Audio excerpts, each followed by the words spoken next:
BJP की कौमी आमिला के शहर हैदराबाद के HICC में जारी इजलास में जाफरानी जमात के कायदीन ने मुख्तलिफ उमूर पर तबादला ख्याल किया। मरकजी वज़ीर दाखिला अमित शाह ने एक सियासी करारदाद पेश की।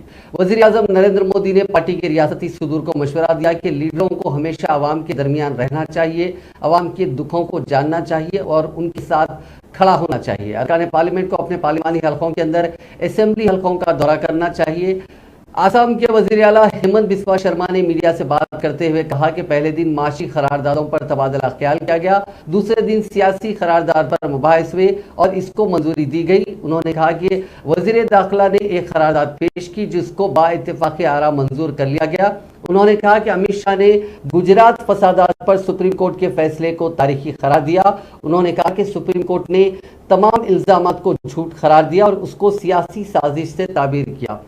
एक और प्रेस कॉन्फ्रेंस से खिताब करते हुए मरकजी वजीर धर्मेंद्र प्रधान ने कहा कि रियासत की TRS हुकूमत काफी करप्ट है और इस हुकूमत की बेदखली के लिए बीजेपी अपना पूरा जोर लगाएगी।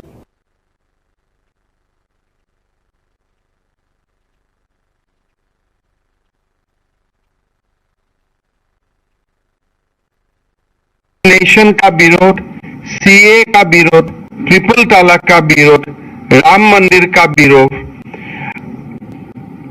आजादी के अमृत महोत्सव का विरोध, हर विषय में कांग्रेस खाली विरोध का ऊपर ही विरोध करते जा रहा है।